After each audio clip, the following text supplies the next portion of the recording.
Thank you guys so much for tuning in to our April UPCA webinar. I'm very excited about the lineup we have today. Before we begin, I have a few housekeeping things. I wanted to say, hooray, we're almost to summer. We're just like, what, 4 weeks out to the end of school? 4.5? It's crazy to me how quickly this school year has gone by. But with summer comes the opportunity for really fun prevention training. So I'm going to turn the time over to Melissa Vader from Panguitch, who's going to give us a quick update on the Bryce Canyon Coalition Summit and the Utah Youth Prevention Summit. Hey everybody, we still have spots available for both and plenty of spots. So if anybody is still thinking about getting registering or wondering, is it worth gathering my coalition members? Will the spots run out? At this point, we still have time or we still have spots. So we want to fill up, make sure that you get your coalition members and yourselves registered. Is there any questions about registration or anything of that matter for either the youth or the adult conferences out at Bryce this summer?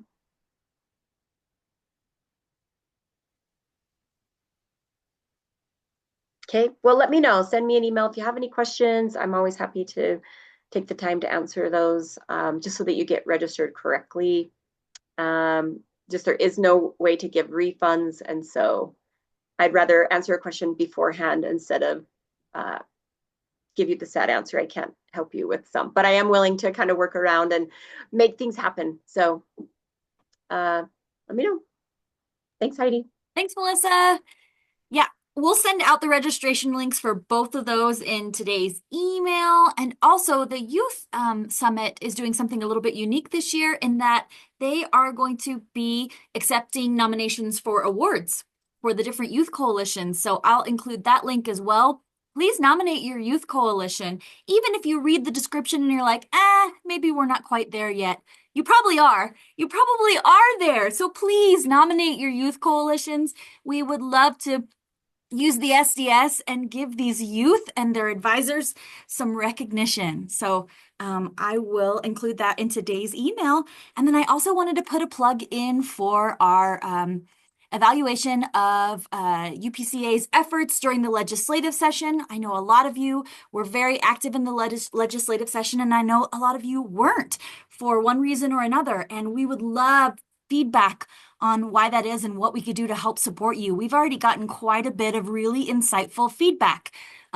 We recognize that things are not the same county to county or agency to agency, and so we really want to make sure that we are focusing our approach for each area and not just doing one blanket universal approach for UPCA. Like some people are a lot more free to do policy work than others, and we've learned that. So I'm going to put the link in the chat in a few minutes.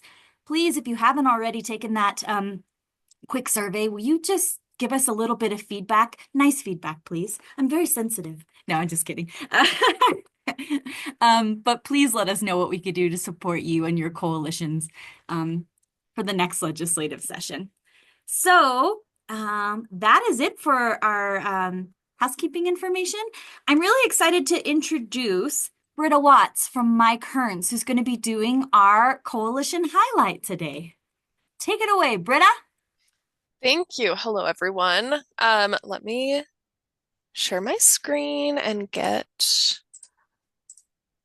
my thing presenting.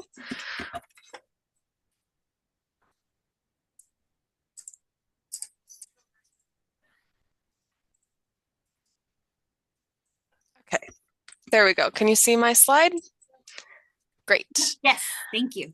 Awesome. Okay, so like Heidi mentioned, I am Britta Watts. I'm the MyKearns Coalition Coordinator.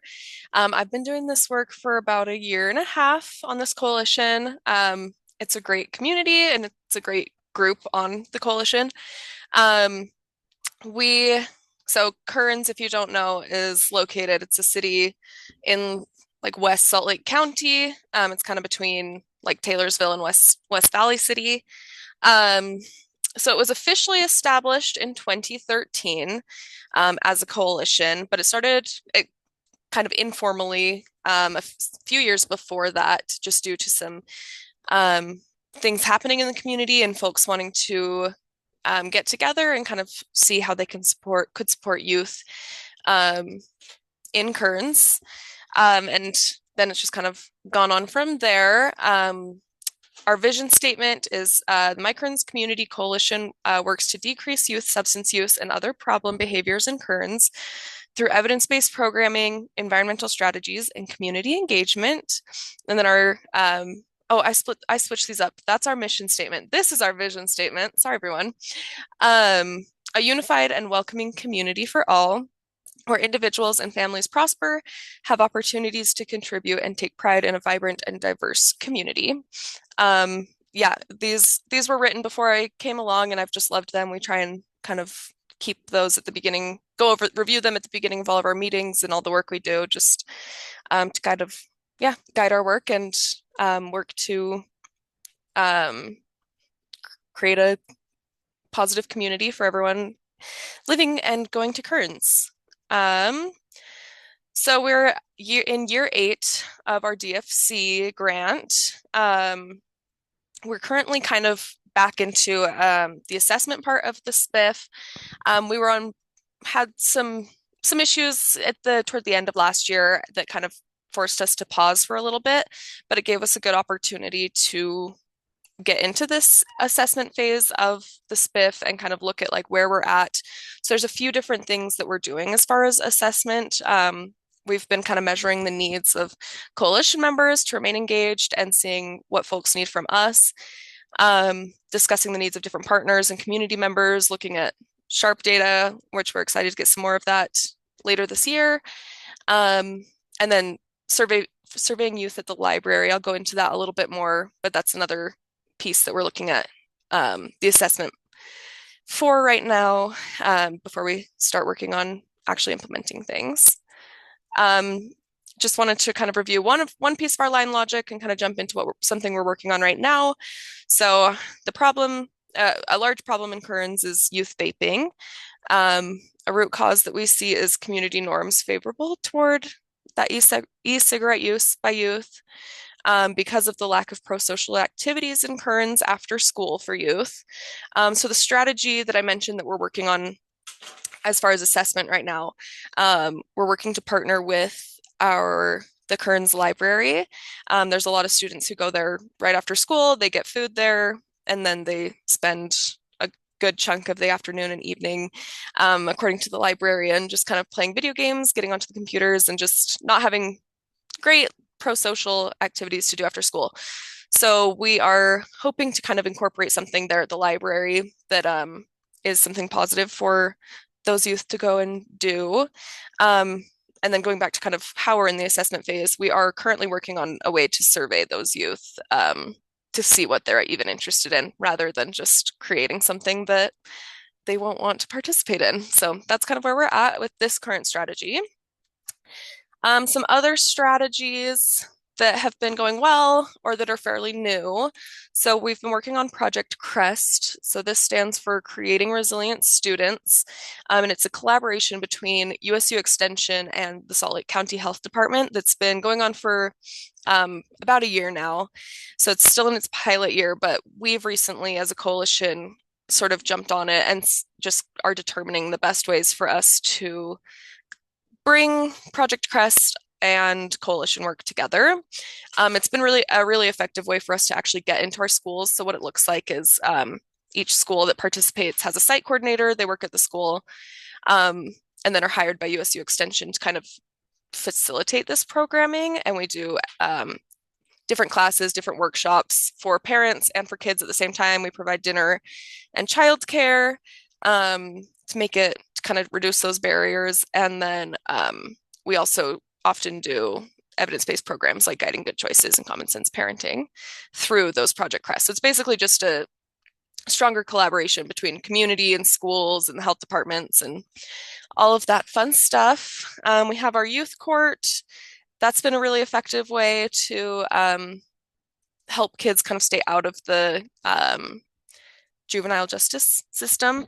So this is basically a youth can be referred for a misdemeanor B or below. And then there's a youth panel, and they are like their attorney, their judge, they do all this stuff. And it's a great learning opportunity for those panelists, but then also really awesome to see how they support the referred youth. Our youth council, this here is a photo of our youth council, just some of the kids. They're great. They do a lot of pro-social activities in the community. They support um, different, yeah, just different family activities and things like that. It's been really great to see them work to serve the community. Um, I mentioned the library collaboration that we're getting started on. Also partnering with the health department, a colleague at the health department to create an alcohol retail density map for Kearns. We have a great partnership with our police department in Kearns to do our easy checks. And then, yeah, just a lot of other programming and evidence-based stuff like guiding good choices, me time, common sense parenting, that a lot of that has stemmed through coalition input and community kind of deciding what is needed. So these are a lot of similar things, but since we are a DFC coalition, I love to kind of frame each thing as the 7 strategies. So these come from CADCA. They're the 7 strategies for community change. This through DFC, we try and have all 7 of these kind of covered by something. So I like to kind of, like I say, divide up our strategies through these things and make sure we are covering all 7. So providing information, we share information about prevention through social media, newsletters, communications. For building skills, we work with parenting classes, me time, things like that to build those skills of parenting or mental health, resiliency skills. Our youth council, which I mentioned, provides social support to many community members and to each other. Project Crest, we work really hard to reduce the barriers with Project Crest by providing the childcare and the dinner to get folks back into the school and learning with us. Changing consequences.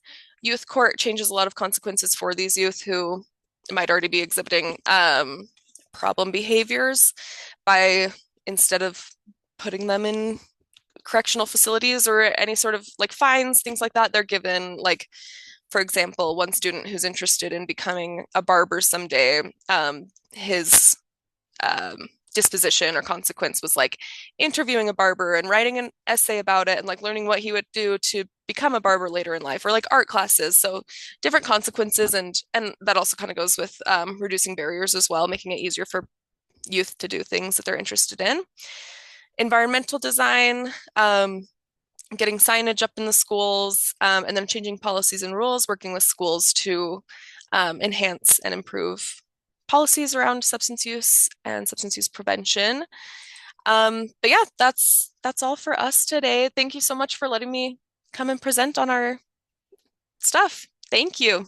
Yeah, thank you so much for presenting. I feel like I follow a lot of coalitions on social media, and I know a little bit about a lot of coalitions, but like I love these coalition highlights because I feel like I'm learning so much, and what a cool way for us to network with each other. So that was awesome. Thanks, Britta. All right. Well, I'm very excited to introduce Carol Ruddell, who is the Administrator of Crisis and Suicide Prevention Programs for the state of Utah. And I'm really excited that she's here today to share with us more information about the Live On program and any changes and resources that have been updated recently. So thanks for taking time out of your busy schedule to come present to us, Carol. I'm really excited. I'm always happy to talk about Live On Utah. There's a lot that's been going on. We've been around for 5 years almost. Yeah, 5 years actually. So lots of great things been happening. I'm going to share my screen and I'm going to remember to let the audio work. Share sound. Optimize. Inevitably, I forget. And so I just don't want to mess up. So I always forget to share the sound. But I hope you've all heard of Live On. This is our statewide suicide prevention campaign. It was started as a public-private partnership back in late 2019. That's why I said we've been at this for 5 years. So it had legislative support and still does, as well as private sector support. So we work with a lot of different businesses. In fact, next week I will be doing suicide prevention training with 2 different auto dealerships that are rather large in Utah. And so really just trying to get the message out. Sometimes our partners are donators to Live on Utah. Sometimes they're just tell us what we can do to promote things. So lots of stuff coming in the next 2 weeks, actually. But for the meantime, I'll get started just on what we've done. We do have a website. It's liveonutah.org, all one word, liveonutah.org. We have both a Spanish and an English website. Assets are a little bit different on each of them because they're targeting specific communities. We want to be sure that our messaging for suicide prevention is making a difference. We know that we want to reduce stigma. We want to have people talking about mental health and building hope, and finding ways to also train people to help us recognize what can be something I should be noticing in my friends and family members or coworkers that might be indicative of their struggling. And then what do I do? Oh my gosh, if I know someone who's struggling, we often struggle ourselves then to be able to say, well, what can I do? What resources do we have? And Live on Utah is really intended to be kind of a central location that people can go to. There are other websites such as the Utah Suicide Prevention and Coalition website, which many of you I'm sure are familiar with as well, so we can connect people. So we have the website for sure. 2-3 years ago now, we created a playbook. The idea that everybody can't make time to come to a QPR training, hour and a half. Sometimes that's hard. And if you want to go to a mental health first aid training, holy mackerel, that's all day. It becomes difficult for folks to really find a way to get the information we need to be good community members, good coworkers and family and friends. So we created a playbook, and the playbook is just 10 short lessons. So it's like, what are the warning signs? What are things you should know? How do you keep someone safe? What are the resources? And we launched it with just English to start. And then we spent a great deal of time speaking with our Spanish-speaking communities. We held several focus groups, trying to really learn what's important within that community, what's a way that we can speak or have people speak on camera. We know that Spanish-speaking folks come from many different cultures, and we wanted to be sure that we created a tool, a playbook, that really spoke to all of those cultures within that Spanish-speaking community. So believe it or not, there's 10 lessons in the English, but there's only 8 in the Spanish playbook. So if you're a Spanish speaker and you want to get done quicker, you can do 8 lessons. But it's really just an opportunity, again, to cover that same information. That's what's good about it. And then not too long after that, we created a military playbook. I personally don't have military. My father served.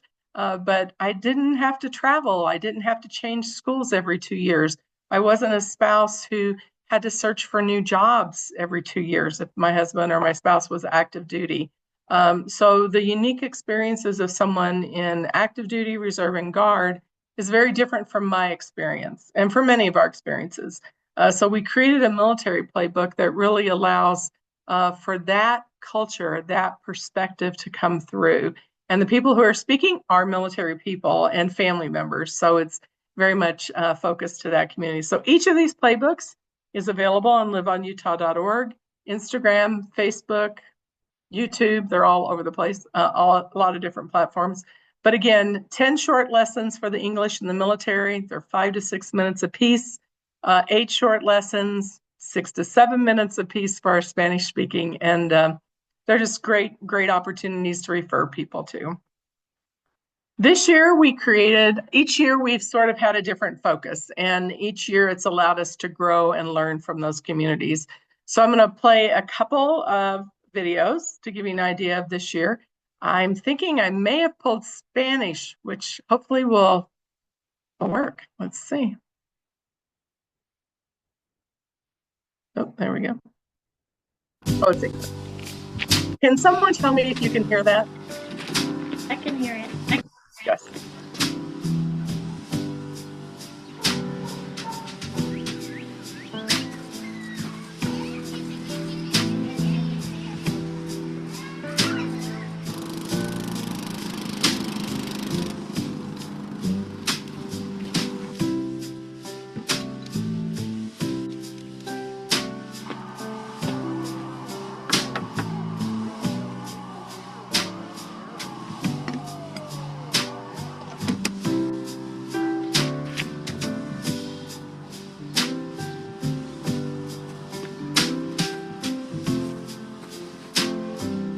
Matías, everything okay? I don't know. It's been so hard lately. You know what? Let's go inside.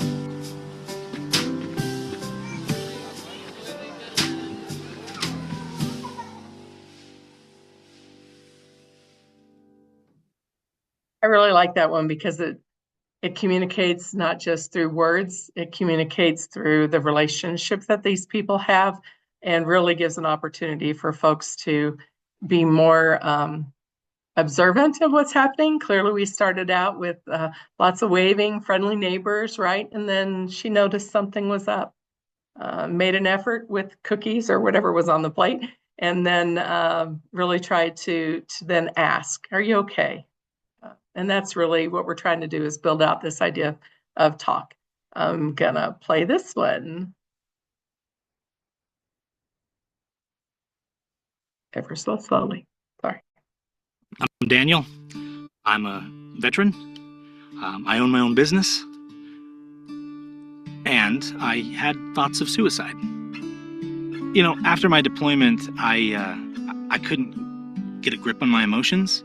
You know, I know now that it was PTSD, but I just started to feel like maybe it would be better if I just wasn't around. So I was kind of, fighting this internal battle, and I was determined to fight it alone. But, thankfully, one of my buddies who served with me, Arthur, he was worried about me. Yeah, he thought he could skip a few games without me noticing, but that ain't gonna fly. Something was definitely up, so I texted him. Just like some threatening gifts. He's kidding. He actually showed up at my place and told me how much it meant, to see me at the games. Well, I could tell he had a lot going on. And main thing I noticed, he started joking a lot about dying. And I wanted to make sure that he was okay. It took a while for me to want to talk about it, to wrap my head around it. But when I did, he encouraged me to ask for help. We got each other's backs. And that helps me live on.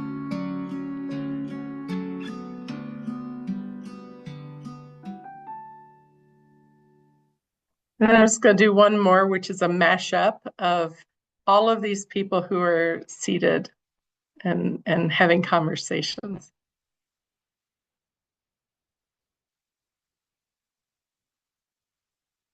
I'm married with 2 kids. I'm a veteran. I own my own business. Whoops. I'm married with 2 kids. I'm a veteran. I own my own business. I'm a retired school teacher, And I've had thoughts of suicide. But, thankfully, My granddaughter made a point of checking in on me. Spencer noticed when I was distancing myself. one of my buddies, he was worried about me. Having someone When I wasn't myself. When I need it most, Help me live on. live on. live on.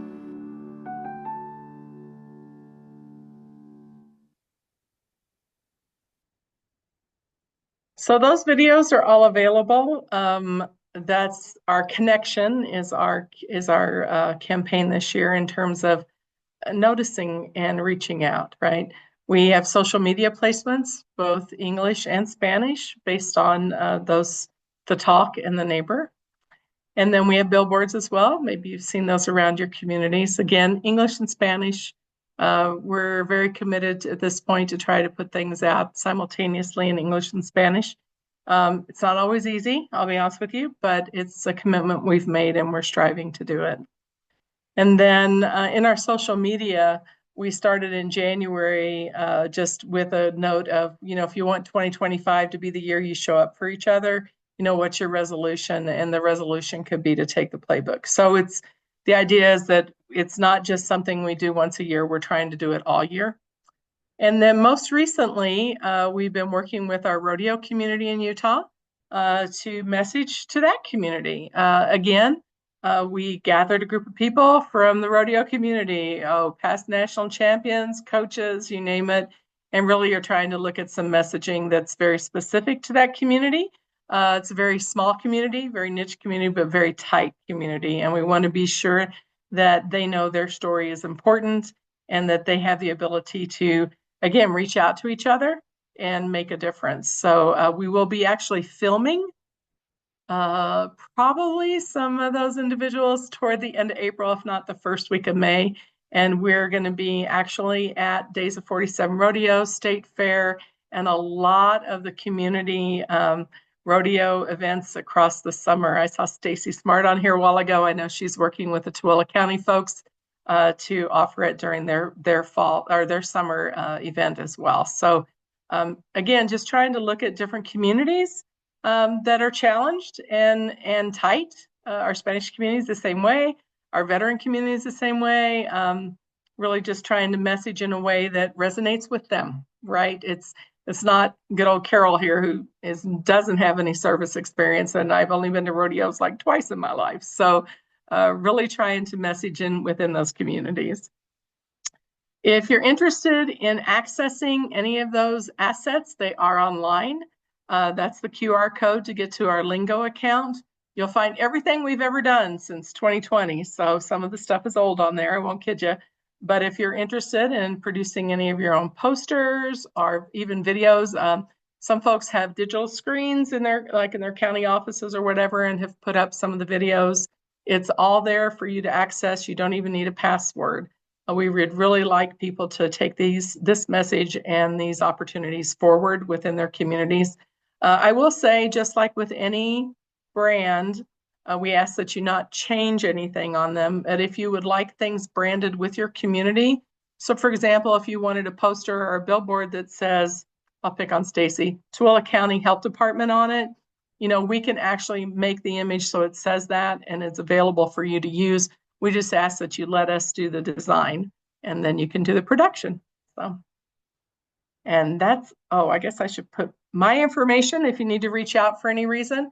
I am with the Department of Health and Human Services in the Office of Substance Use and Mental Health, and I'm happy to take questions or discussions or comments, or you can email me. How's that? Thank you so much, Carol. Does anyone have any questions? I'm very excited that all these resources are available in one place. I love that idea. Oh, yes, Karen has a question. Thanks, Carol, for sharing this. I love all these messages. They just touch in different ways. And I had put in the comments, my husband's in nursing school and they actually had an assignment to complete the playbook. So I thought it was really cool that they incorporated it into their assignments to make sure that they were getting this training. I wanted to ask a question. I'm sure people across the state will want to know, when you mentioned adding a logo to any of like your posters, is there a cost or even what is the timeline you would say for getting that done? So generally I can cover the cost of adding a logo. That's something that I can do. It's more difficult for me to produce the posters or produce a billboard for you. If you have funding within your prevention accounts and your funds, I will let you do that. I can make sure, honestly, then you don't have to worry about, gosh, if I put my logo here, is it on brand or does it belong here? Or does it, it's like Coke. We don't change the color of Coke, right? It's the brand. And you all know in your own counties and cities how this works. You brand and you stick to it. So I'm happy to support by getting the right logos on there if you'd like. That's something I can absolutely do. That's great. So then what you're saying is you would add the logo and send like a digital file back and then the community can print it themselves. Perfect. Thank you so much. Mm-hmm. That's awesome. And speaking of funding, I know one of the things that coalitions really struggle with is finding funding that they could use for mental health or for suicide prevention. Are you aware of any grants or is anything coming down the pipe soon to support some of this? Yes, and I would encourage you to speak to your suicide prevention coordinators within your areas. We will be releasing out of our office a 5-year grant for comprehensive suicide prevention planning. So not just a one-off or a one-time purchasing kind of thing, but rather more comprehensive planning within communities. The applicants have to be either the local mental health authority or the local health department. So a city would not be eligible to apply. but absolutely reach out to your coordinators within your local health department or your local mental health authority. That will actually go through the state purchasing process, so it's not speedy. But we hope to get those in place before the fiscal year starts on July 1st. It's possible it will move into August just due to the purchasing timelines of the state. Awesome. Thank you. Does anyone else have any questions for Carol? I'll make sure to include her contact information. I could drop it in the chat too. Thank you. It looks like there are a few questions. One is, what are the amounts of the grants? The amount of the new grant will be approximately $100,000 a year for 5 years. And then there's a few more questions wondering about expanding the messaging to other communities, construction, Polynesian communities, and medical or crisis workers. Absolutely. So we've done quite a bit of work actually with medical field already. It's just not in this year's products, so it's in previous year's products and all. Communities are always on my radar, and I'm always happy to consider them. One of the things we've done consistently across the 5 years is you will see people from the construction industry within the messaging that year. So we really try to be sure that we're broadening it. Like this year, you saw a veteran, you saw a mother, a new mother with postpartum depression. You saw an older adult in the retired teacher. You'll also see another older adult in all of those. So we've tried to be sure that the messaging within a given year campaign is inclusive of a variety of our niche communities. We try. It's not always perfect. We all know that. So Awesome. Thank you, Carol. All right. thank you. I'm super excited to introduce our next speaker. Shauna Filion is the lead care coordinator for the Super Rad program, which I had never heard of before. So I'm really excited for her to tell us about that. It's a Utah program for pregnant women who may be addicted to a substance. So I'm going to turn the time over now to Shauna, who's going to tell us a little bit about stigma reduction language. Thanks, Shauna. You're welcome. So the Super Rad Clinic stands for substance use in pregnancy, dependency, addiction. And we cater to the population of people that are pregnant or recently pregnant that have ever struggled with any kind of substance use. And, we get all varieties of people coming in. And I do have a little slideshow to share. So, okay. So I just wanted to talk about stigma. It really never ends for people that are in substance use. And some common definitions in here about substance use, tolerance, physical dependency, and misuse. Some people can use substances and they are not dependent on them. So there is a difference. And a little bit about me, I am a person with lived experience. I completed and graduated drug court in 2001. I currently work with women at the University of Utah in the Super Rad Clinic. I'm a certified medical assistant. My sobriety anniversary date is June 1st of 2000. And I was the winner of the University of Utah Staff Excellence Award in last year. And I have several family members that are in their active addiction currently. And really, I think that language is the first thing if you're ever wanting to connect with somebody. You have to be really thoughtful of ways that you word things. It's calling people addicts or junkies, or you could say somebody with a substance use disorder. Telling people that they're clean or dirty doesn't really go over well because they think that you're talking about them as a whole person. And then when you say relapse or they're still using, you could say, a return to use, which is people like to hear that a lot better. I always like to say that if you're in a suit, you're overdressed. You will appear as somebody of authority, a probation officer, maybe a judge, somebody that has maybe punished someone for their substance use disorder. And I like to create a welcoming environment, and I like to welcome every patient that comes into our clinic.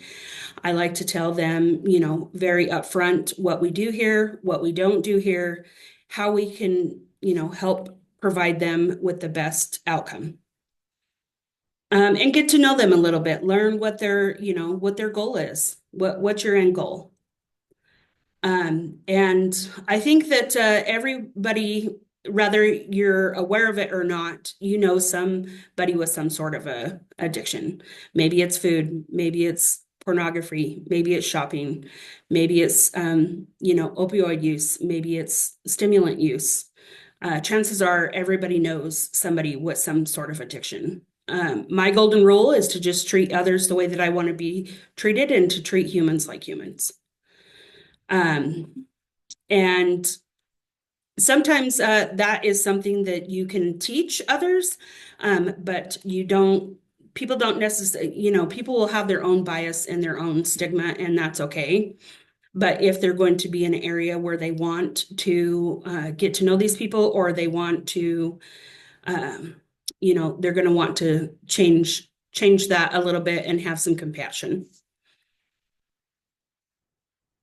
Strategies for addressing it. Just be aware that somebody coming into that same scenario may have had previous trauma. Usually when people are at a point where they're asking for help, they're at a point where they have no self-worth. They have absolutely, no feelings of success. They are at their lowest point. They may be humiliated to be honest with you about their substance use. They may be embarrassed. They may be shamed, and maybe even the shame comes from their own family. And a lot of them say that they don't want to be put on paper, which means they don't want it in their chart. They don't want anything coming back to them that may have them treated in a different kind of way.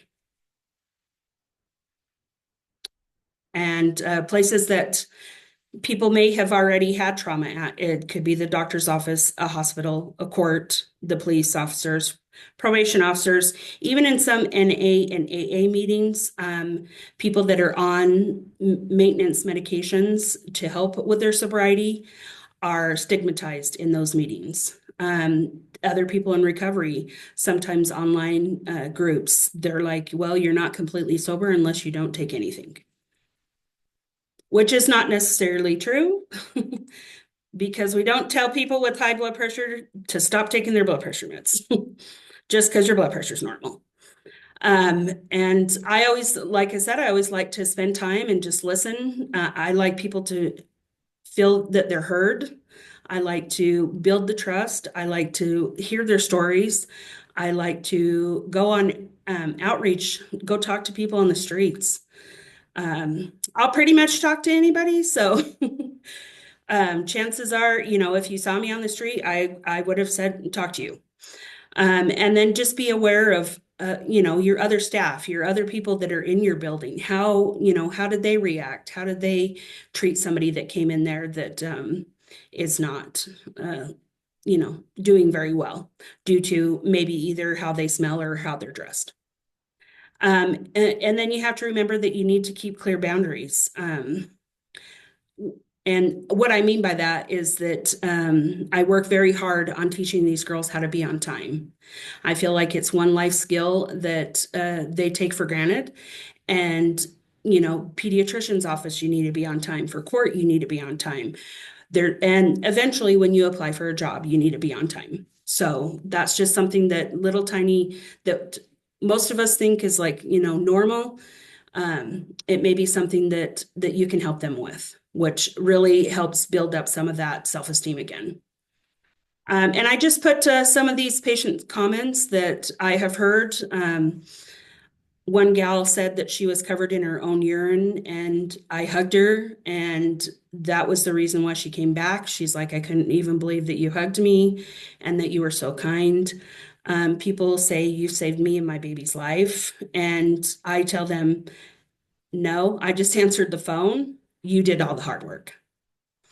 And I do have several of them that say you're like the mom I never had, or the mom I wish I would have had. Um, and to tell them that I'm excited or proud of them is really huge. And just questions or comments that you may want to ask yourself is what can you personally do to help somebody who's struggling? How do you promote self-care and self-love to others? And that is all I have. Thank you so much, Shauna. Does anyone have any questions for Shauna?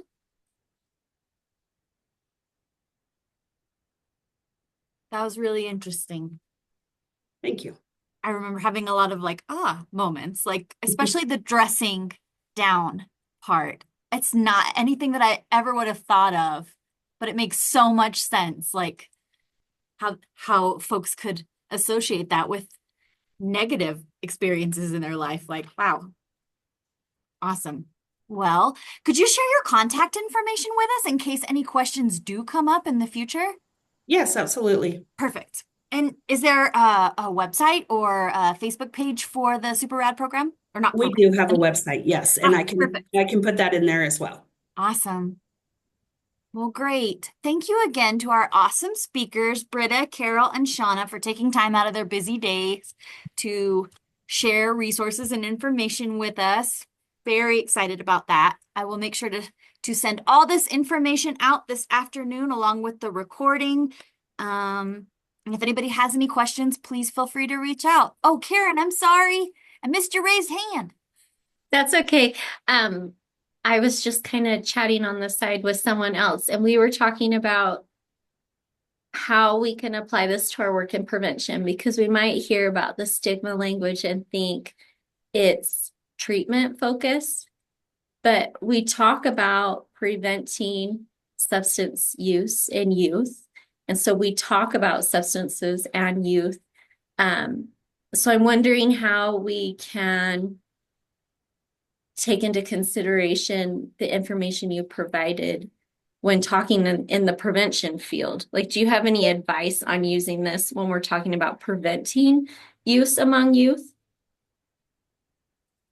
I'd like to learn a lot of the lingo, and so I can, I'm always trying to learn the lingo to know what people are calling what and what's the verbiage. And I mean, really just making those solid, if you can make any kind of friendship, and even if it's just, you gave them a glass of water or something when they needed that, basic need, then that can start, they'll openly trust you and communicate more. And also you can learn from them. I always, you can ask them, hey, what are you seeing in your area? What are people, using in your area? What should we focus on? And they have a lot of insight. So I would suggest just, trying to have that open communication as much as you can. Thanks. I appreciate it. I try to remember that when we're doing prevention and treatment, our work overlaps. So we have so much to learn from each other, and I don't ever want the language to be othering. Like that's not my problem, or that's not my issue. To be more inclusive, that we're all a community and we're working for the betterment of everyone. And so just trying to think of how to incorporate all you've taught into our work. So I appreciate you. Yeah, I think education is the hugest thing. The more that we do talk about it openly, the more that people are going to be able to access information about it, and the more that they might, okay, well, maybe I should look that up, or maybe I should ask somebody else about that, or even maybe I could give that card to somebody else, or give that information to somebody that I know that is, struggling right now. Thanks. I'm sure other people have questions too, but I think there's a lot to reflect on. So sometimes it's hard to ask a question right after, but thanks for sharing. You're welcome. Melissa?